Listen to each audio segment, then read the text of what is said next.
It has webbed feet like a frog, a bill like a duck, and venom like a snake. And oddest of all, it lays eggs like a bird. So much of its life is spent underwater or underground that the life of the platypus is still largely unknown. An irresistible challenge to filmmaker David Parer. I've always been fascinated by the mysteries of how platypus have their young. And over the next 3 years, we're going to take you on a journey to discover what happens deep inside their nesting burrows. It's a truly amazing story. Maybe she's active.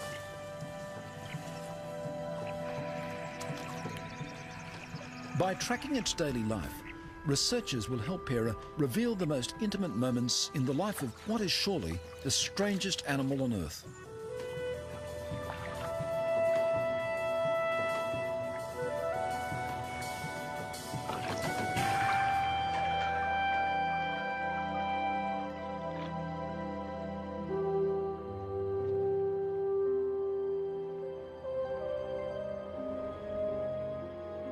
The high plateau of Tasmania, the southernmost link in a mountain chain that stretches the whole length of Australia's eastern coast.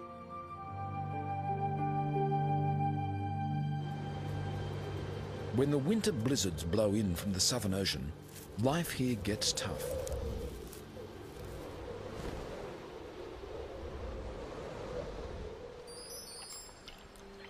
Yet, even here, the platypus thrives.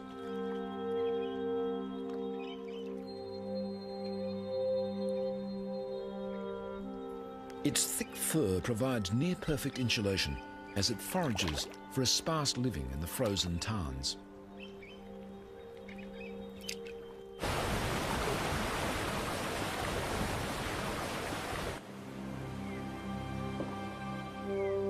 The spring thaw turns mountain streams into torrents.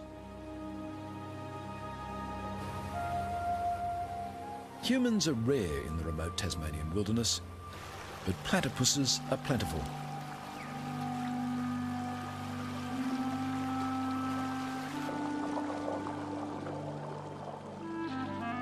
There's prey to catch with their probing bills under every rock. Shrimps and worms, and the larvae of aquatic insects.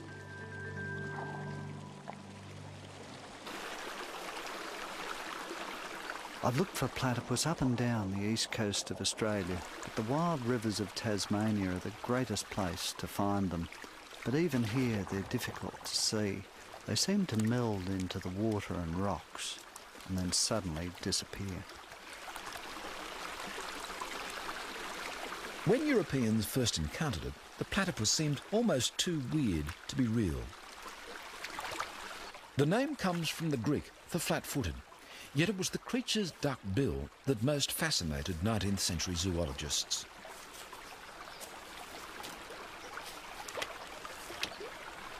"200 years on, we're just beginning to understand what a remarkable instrument it is. In fact, there's a lot about this secretive animal that we're only finding out now. As the early naturalists discovered, the platypus is not an easy animal to study. Its burrows may run back into the banks for 30 metres.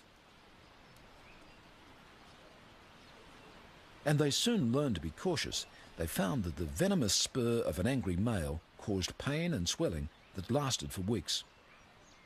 So it wasn't till the 1880s that scientists confirmed that the platypus really did lay eggs. By the early 1900s, they were learning how to keep platypuses alive in captivity. In 1944, naturalist David Flay successfully bred from a captive pair called Jack and Jill. Months ago, David Flay noticed Jill was building a nest. He knew she was building up her milk supply. He then dug down and uncovered the burrow. To his delight, he found a youngster, already well grown. But this would be the only platypus born in captivity for 50 years. And even today, little is known about how they breed in the wild. A quiet valley in northern Tasmania, in the headwaters of the South Esk River.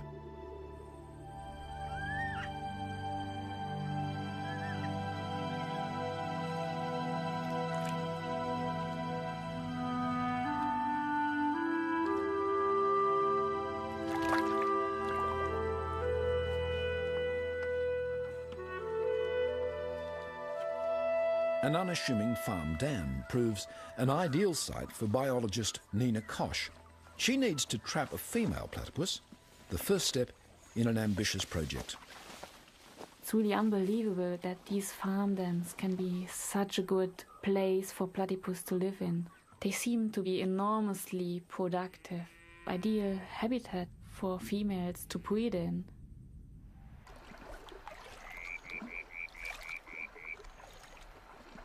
I heard about Nina's work in Tasmania and came over to join her. Perhaps she may be able to help us in our quest to find breeding platypus.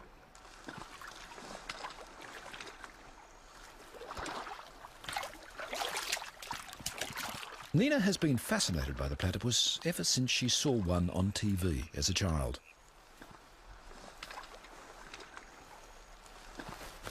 Now she's come all the way from Germany to take part in a 2-year study.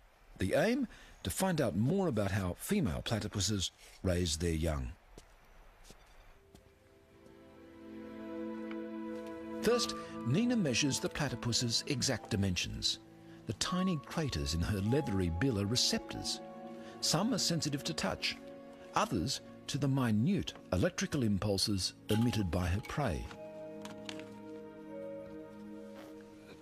Just keep on. Yeah, that will do. Be probably all enough. Not healthy enough. Next, Nina attaches a tiny radio transmitter to the platypus's fur. It needs to be tested thoroughly before next year's full-scale breeding study.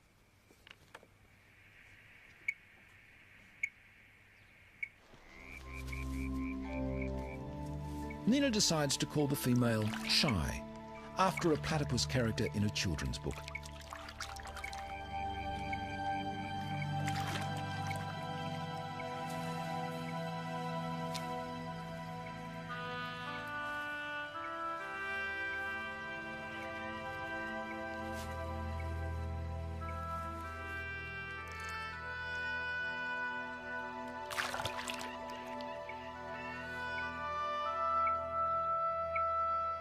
Within days, Nina has identified the precise location of one of Shy's sleeping burrows on an island in the dam. We've tracked Shy for a couple of days now, and we could follow her to this island. And she's sleeping right here in her burrow, and we are going to put an infrared video camera in so we can see what she's doing in her burrow.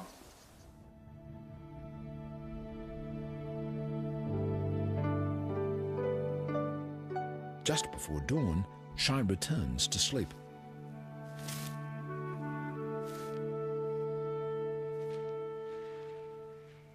For Nina and her partner, Marcus Utesh, this is the first view of a platypus underground.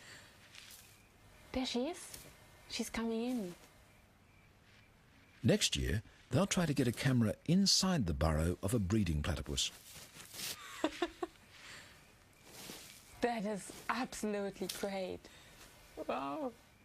A few weeks later, Nina and Marcus find a baby platypus near the dam. It's only just emerged from the nest. Soon after, they find another, bigger youngster. This baby looked much more like an adult. It weighed 610 grams, so double the size of the one that we caught before.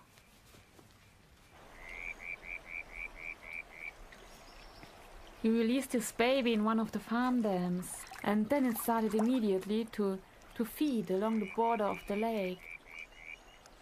We tried the next day to see it again.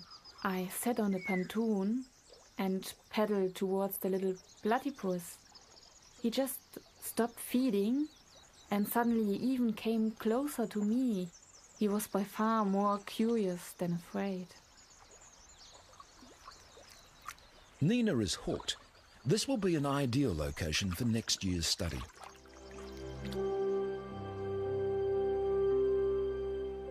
The only other animals on Earth that are even distantly related to the platypus are the echidnas.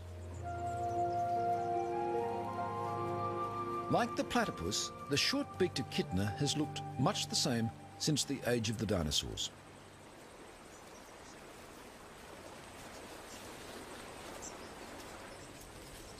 It too has evolved a highly specialised mouth, not a bill, but a beak, which can be used as a crowbar if need be, and a long sticky tongue to pull ants and termites from deep within their nests.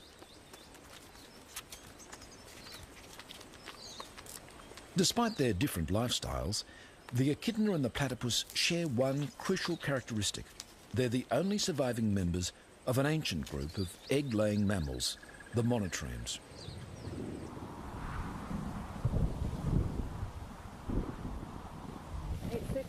That's pasta. Peggy Rismiller and Mike McKelvey have been tracking and studying echidnas for 15 years. What they've discovered about the echidna's breeding cycle may help David Pereira in his pursuit of the platypus. That's Whisper. Up to a dozen echidnas at a time may be carrying transmitters. Okay. It's always worth seeing what Hari's doing. What Hari's doing is looking for a mate.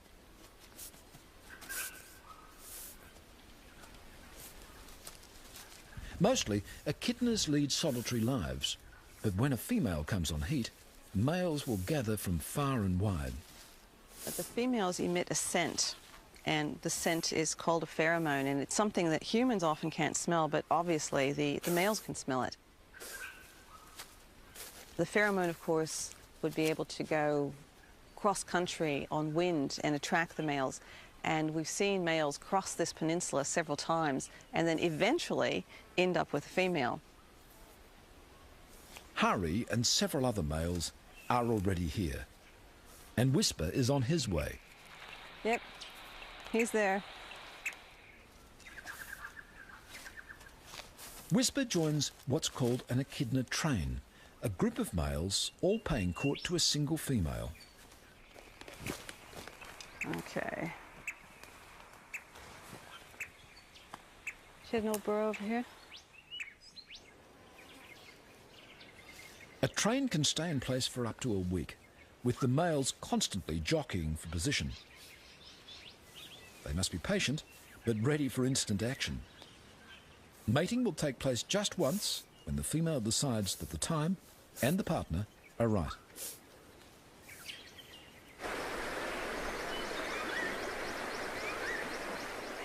To try to capture the elusive courtship ritual of the platypus, David travels to the far north of Queensland.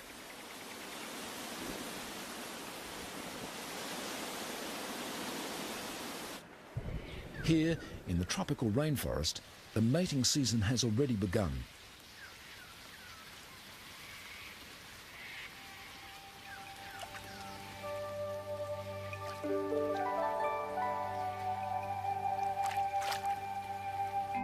This female is feeding hard to ready herself for the rigours of motherhood. Every 40 seconds or so, she must surface to breathe.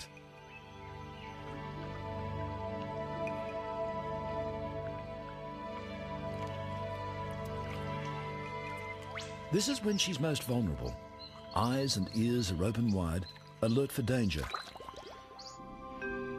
But as soon as she dives, she shuts them tight. Using only the sensors in her bill, she's built up a detailed mental map of her feeding ground.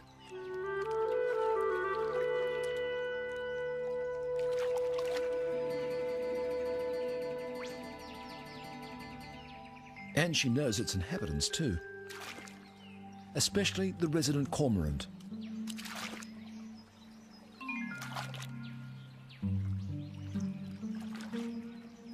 The white-faced heron minds its own business.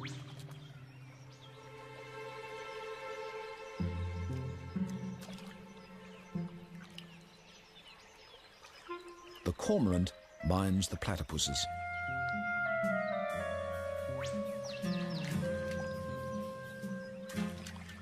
Each time the platypus dives, the cormorant follows, snapping up shrimp and small fish flushed out by the foraging platypus.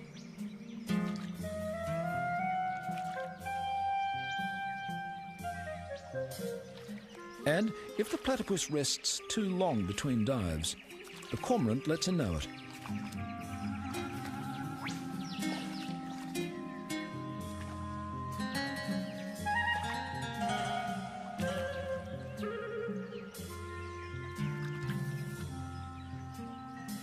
In this particular river system, almost every pool has several resident platypuses and a single cormorant ready to exploit them.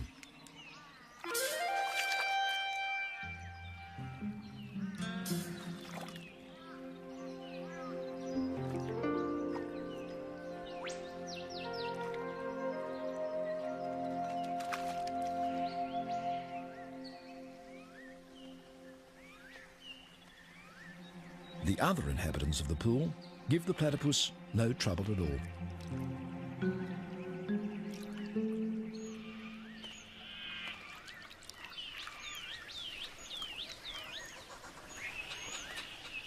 The azure kingfishers are peaceable neighbours too. They may occasionally snap up fish and shrimp she drives to the surface, but at least they don't harass her to dive for them.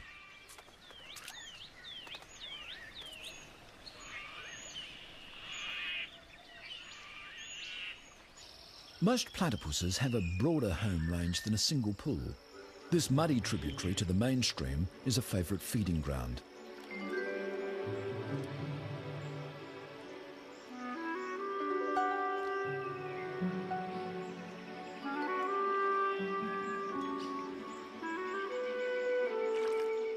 Platypuses make their way up the creek at all hours of the day and night to feed.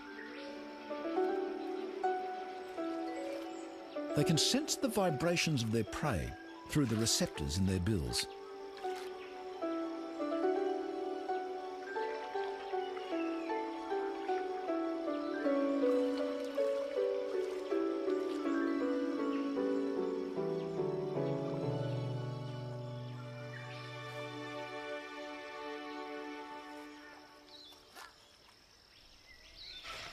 I've been here for about 3 months now and been desperately trying to find a place where the platypus are courting. I think we might be onto something here. This is firm flat. It appears to be dominated by a male, and he does his patrolling, and again it appears that there's a female who I think is just coming up to her burrow or area that she spends a lot of time at now.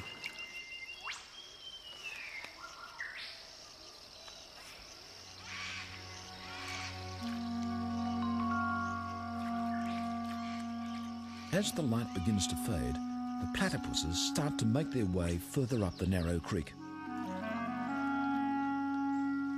There's even better feeding where it runs through cleared farmland, but the platypuses will only venture there at night.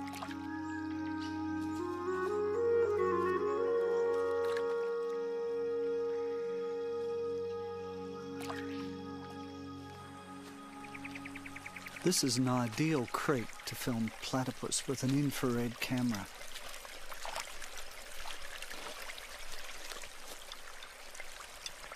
I really like using infrared cameras because you can capture behaviours at night that no one's ever seen before.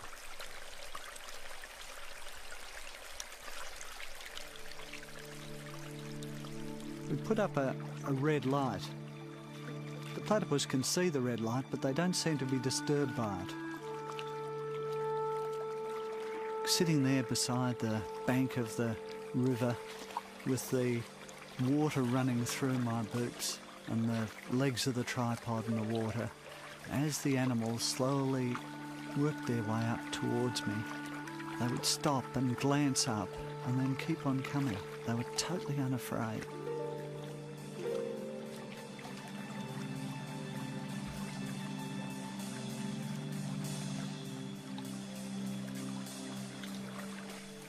In the first hour after dark, 6 platypus passed me. And then a water rat appeared. Water rats are about the same size as a platypus, but much fiercer.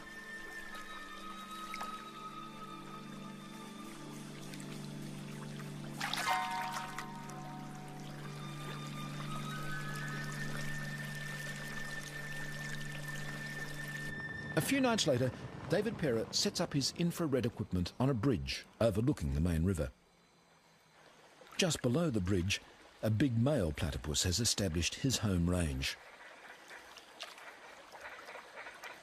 But tonight, he has a challenger from further up the river. The resident male is grooming himself on a log, apparently unaware of the intruder.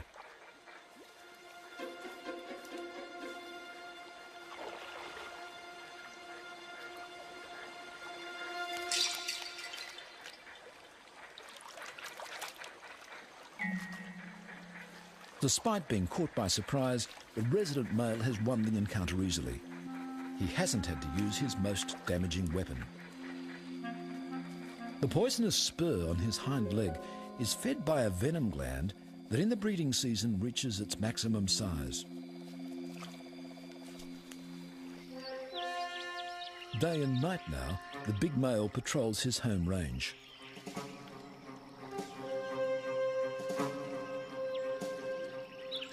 He's spotted another male lurking behind a stump.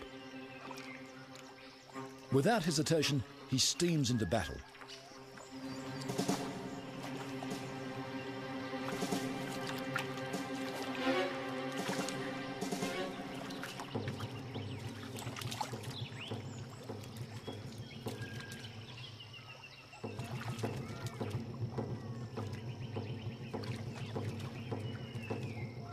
Whether platypuses regularly use their spurs in these encounters, or whether they're weapons of last resort, we don't know. In this case, the resident male is triumphant, and a female is ready to be courted.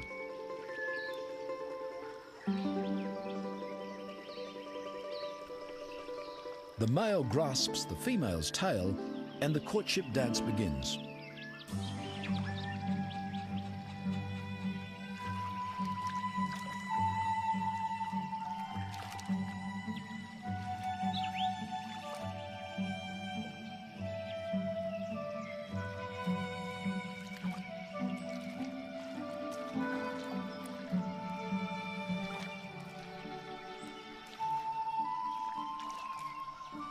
The dance can continue for 20 minutes or more. Whether the female is courted and mated by many males, or just one, is something else we don't know for sure.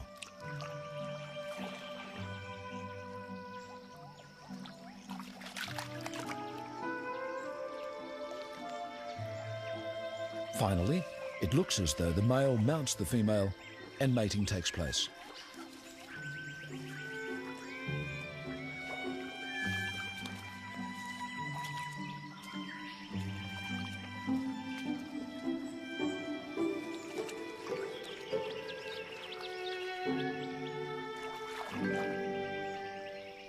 The bare patch on her tail may be a sign that she's been courted often in recent days. Now she's returning to her nesting burrow. 1 or 2 eggs, perhaps even 3, are on the way.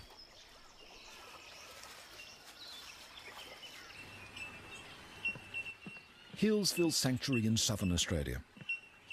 Much of what we know about platypus mating and breeding has been learned by Les Fisk and his colleagues from the captive animals at Healesville Sanctuary. For 10 years, a male and female platypus have lived in this elaborate artificial world. Through a maze of tunnels, pipes and tanks, video cameras record their every move.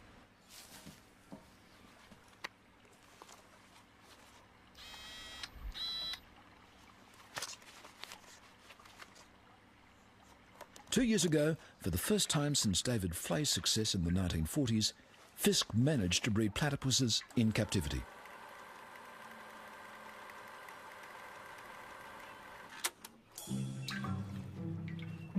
For most of the year, Karina, the female, will have nothing to do with N, the male. But spring is in the air at Healesville Sanctuary.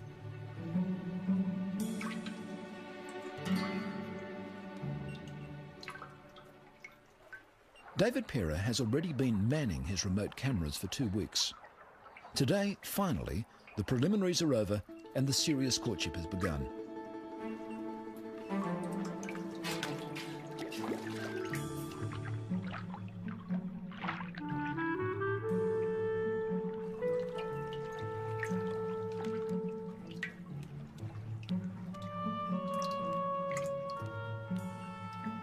The moment that she's ready to mate can be fleeting.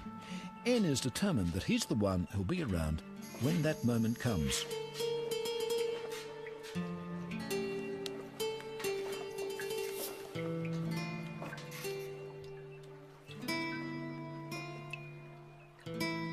But her attempted escape was all part of the ritual.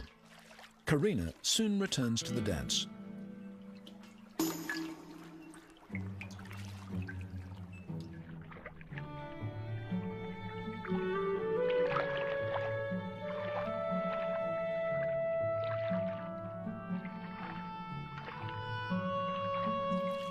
Two years ago, this couple successfully produced twins.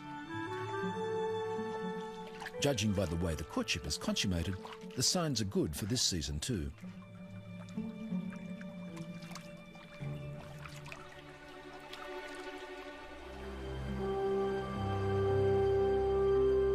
Summer has come again to Tasmania, and its wild rivers are swollen with melting snow.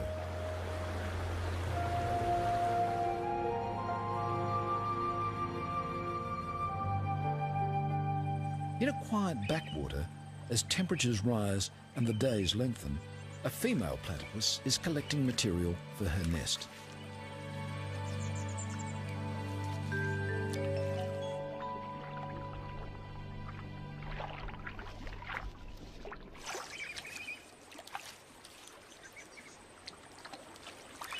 She takes leaves one by one in her bill and jams them under her tail.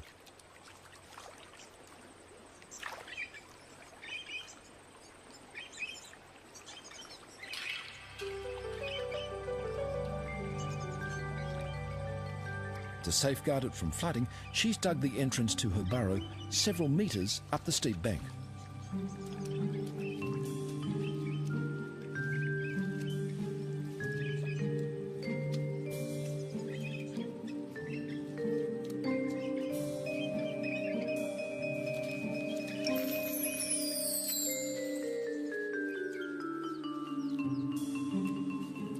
Over the next few days, she'll make dozens of trips like this, until the nesting chamber at the end of her long burrow is lined with sticks and leaves.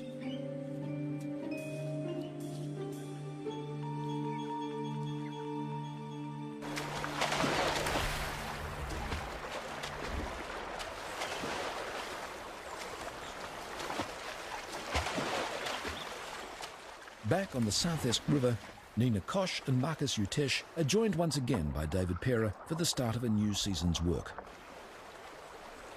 In the early afternoon, we go down to the South Esk River and set up a series of nets. These nets were originally designed to catch eels, but they're also really good and safe for catching platypus as well. Ja, genau.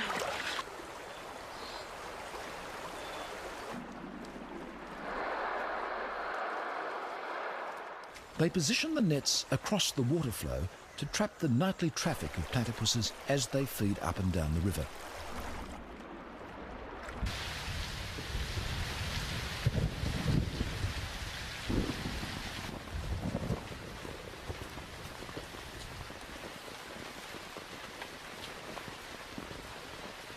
In the late afternoon, the platypus come out of their burrows and start feeding.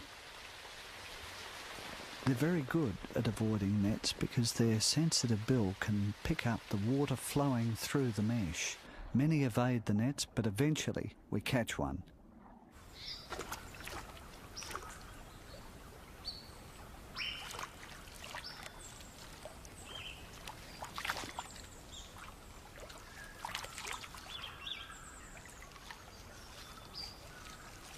Judging by the dates that last year's youngsters emerged from their nesting burrow, Nina and Marcus have worked out that the females will be laying their eggs very soon.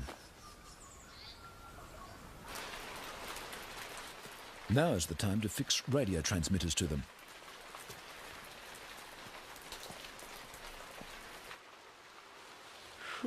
This one has a large bare patch on her tail, a sign that she's probably been courted intensively. The tail.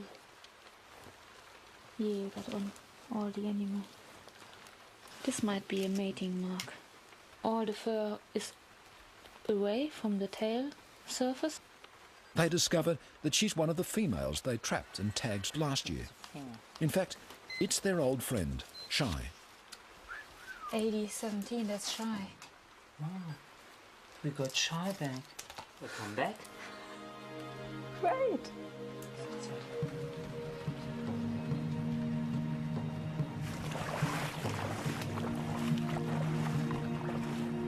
After several weeks' exhausting work setting nets up and down the river, Nina and Marcus managed to catch 7 females.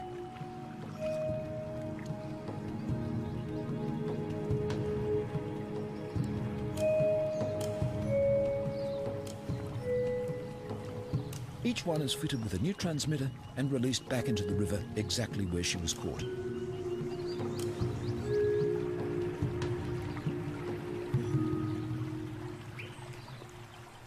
For Nina and Marcus, it's the start of another period of intense work, tracking all 7 females for hours at a time.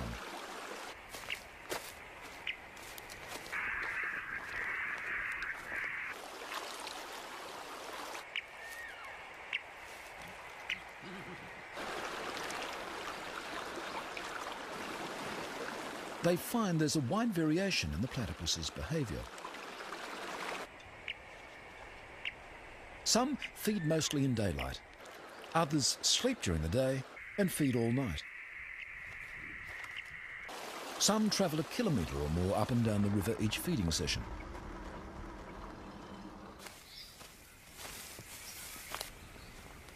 Others, including Shy, feed in one pool most of the time.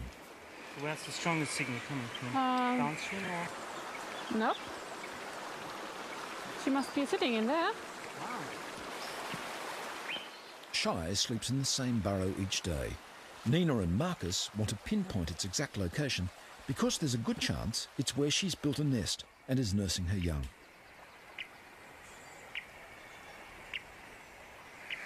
Get reception here. And it's getting weaker. Which gain do you have? 10. Gain 10, maximum gain. Gain 10 and only have like 1. I would say it's about here. It must be around here. Not this point here. It gets weaker here. Yep. It's exciting. Get another burrow. Yep. And we should And mark this one the looks a bit. entrance. This one looks a bit different than the others. Yeah. We should mark the entrance. To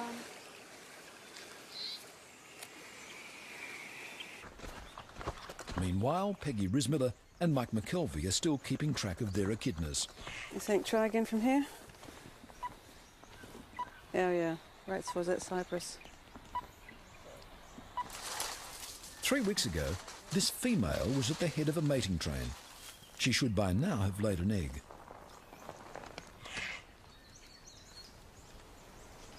Okay, I'm just going to feel first. A very tight little pouch. quite a bit there because my fingers. Would you just be very careful because there's an egg. Oh my gee. See if you can get it closer down your way. I'm going to pull the pouch open. There's There the it egg. is. There's the egg. It's an egg. And There's here's a girl. 10 days after the egg is laid, a puggle will hatch. In the egg, the echidna develops an enamel-covered egg tooth. It needs this egg tooth to actually rip open this leathery shell and then pull itself out onto the mother's belly. Look, there's the back of it. Inside the pouch, it's really moist and humid because that's what the puggle needs right now. As far as we know, at 2 grams, it has to breathe through its skin. Tiny though it is, the puggle can safely be removed from its mother's pouch for a minute or so. At 2 days old, there's almost no difference between a baby echidna and a baby platypus. Less than 2 weeks later, it's already 100 times heavier than when it was hatched. It's a girl. The baby echidna by now has a discernible beak, just as a baby platypus would have a recognizable bill. After 7 weeks in the pouch, the mother leaves her young one in a burrow, returning every 5 days or so to let it suckle.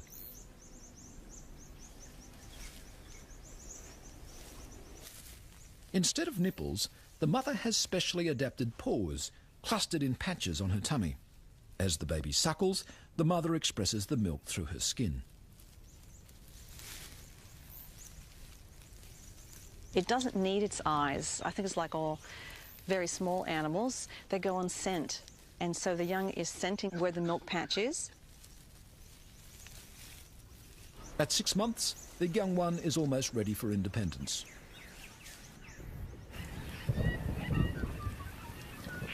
Back at the Southeast River, Marcus and Nina have decided that the time has come to try to take a look inside Shy's nesting burrow. Kann das noch ein Wader sein von dir?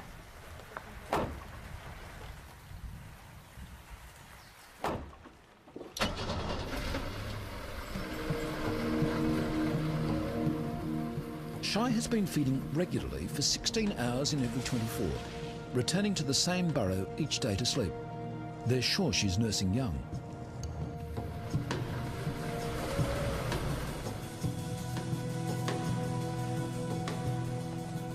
It's late evening. Shy's already left the burrow to feed. Nina, Marcus and David have at least 8 hours to try to get a glimpse inside the nesting chamber.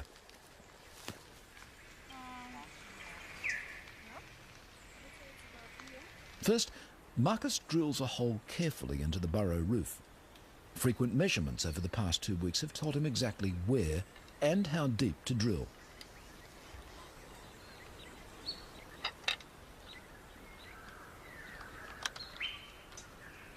Meanwhile, David sets up and tests an endoscope with a tiny video camera mounted on its end.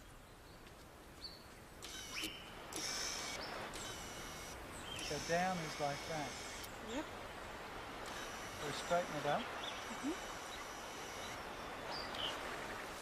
It was really exciting going down into the nest chamber for the first time. Those are roots coming down into the top.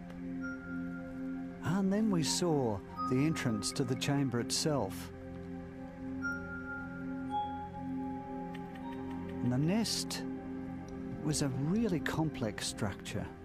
It was tightly woven leaves wrapped around with sticks and roots. And there was even some green plastic in amongst the leaves. Yeah, that's the roof there, I think. But that's when our frustrations really began. Over a period of 17 days, we went in 6 times into the burrow, but we just couldn't penetrate the nest. And then at last, we got the endoscope through the nest wall.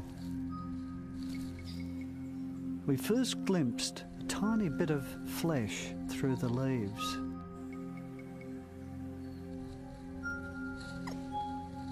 And then another period of frustration, half an hour trying to get a glimpse of the bill.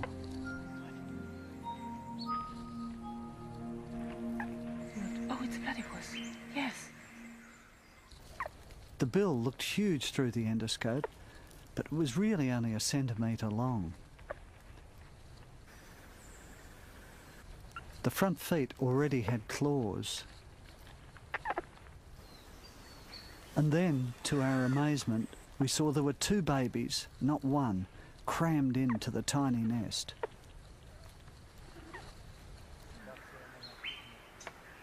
Thank you. 3 weeks later, we went into the burrow again, and we found them immediately. It's incredible. They'd grown enormously. Now they were covered in a thin layer of fur. There were even visitors inside the burrow. What is it? It's a tick. I think it was a tick. The ticks are only found on platypus, and already they're feeding on the blood of the young ones. Their bills are now large and very dark. We think the young are now about 6 or 7 weeks old.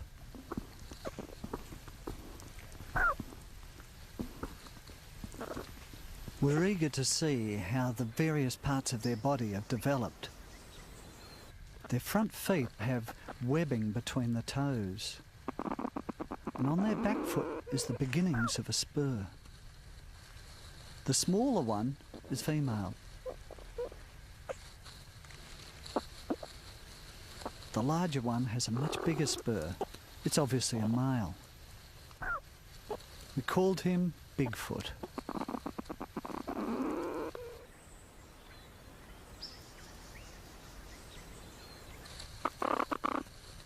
The nostrils are huge. We think they're probably used to find the milk patches of the mother. And here, the smaller one is rubbing the tummy of the larger one, as if it's trying to suckle. It was a revealing 3 hours in the burrow.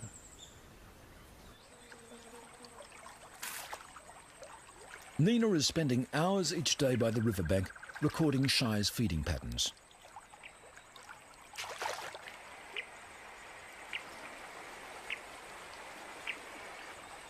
It's late summer on the South Esk, and vast numbers of insects are hatching from the river.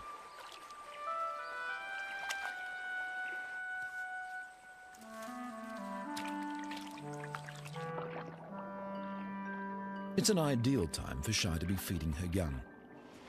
She's just feeding enormously. She spends 16 hours out in the river, and she just goes along the river, and wherever she is, just feeds. Unbelievable hungry little female.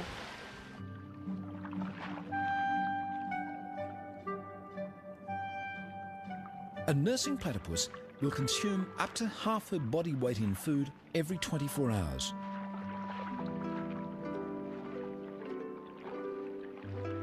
Most of it consists of tiny morsels, which she must somehow find and separate from the leaves, mud or gravel on the riverbed.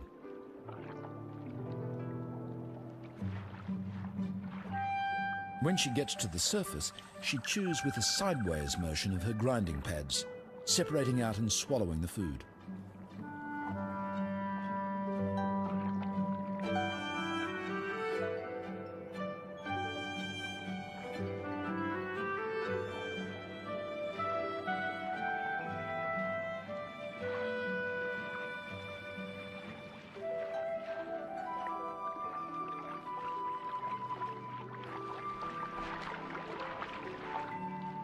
In a single feeding session, she may dive up to 1,000 times.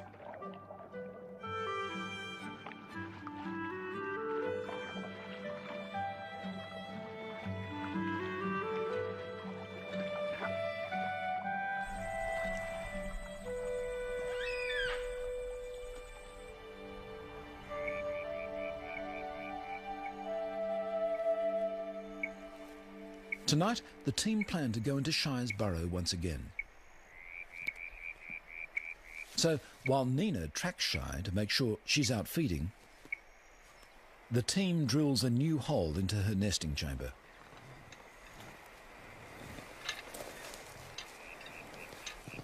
This time, they're installing a tiny remote-controlled camera that will be able to film Shy feeding her young without disturbing her. Illumination comes from miniature infrared lights, which she can't see. And as well as the camera, there's a microphone to pick up sound inside the burrow. That's the big one. There, oh.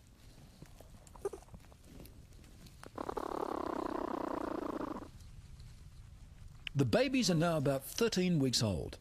Their eyes are open, their bills are fully formed, and their coats have grown thick.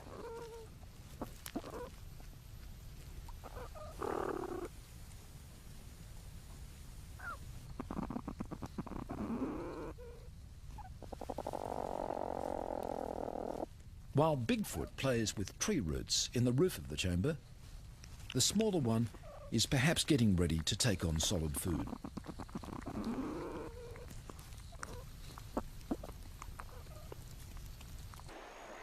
Nina warns that Shy is on her way back to the burrow.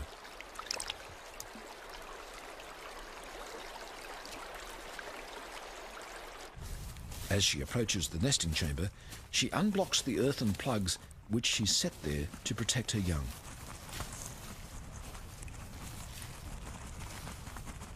Then she's through into the chamber.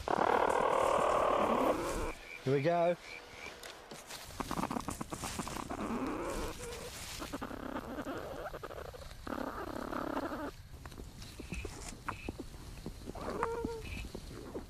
Within minutes, the eager young are greedily suckling from their mother's milk patches.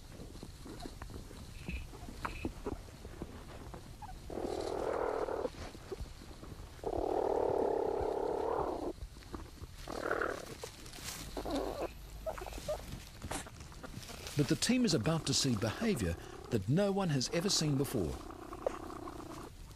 That is amazing.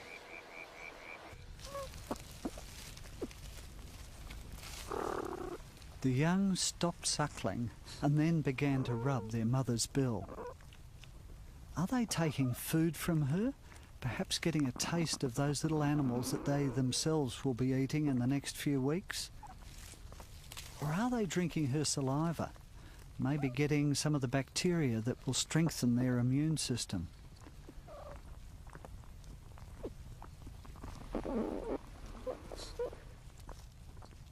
We don't really know what we're seeing in these extraordinary pictures.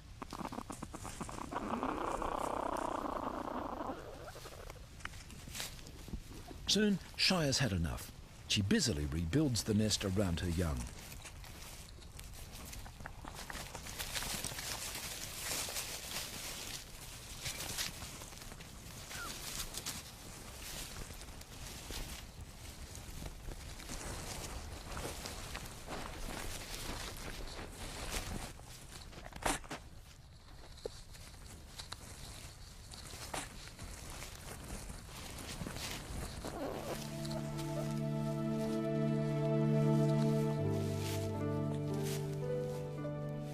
And then she's gone, leaving a tangle of tails and bills behind her.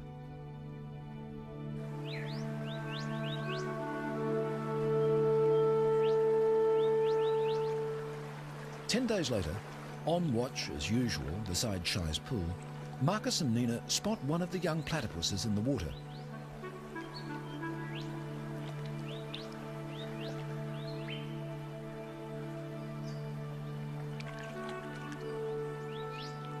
Bigfoot, the male, has emerged from the nest. The team watches, enthralled, as the last chapter in the drama they've been following for months unfolds.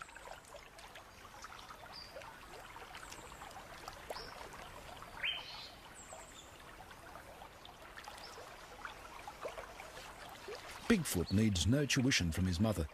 Minutes after his emergence, he's swimming and foraging expertly along the bank.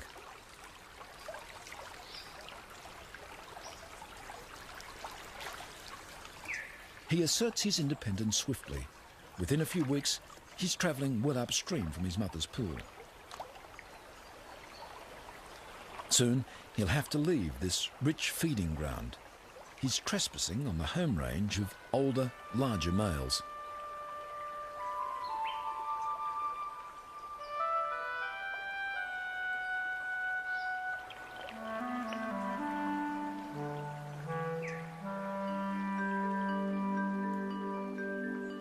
As Bigfoot begins his journey of life, our journey of discovery is coming to an end. We know nothing of what he does in the next couple of years. In fact, I feel that we've only just scratched the surface in understanding the platypus, one of the most mysterious animals on Earth.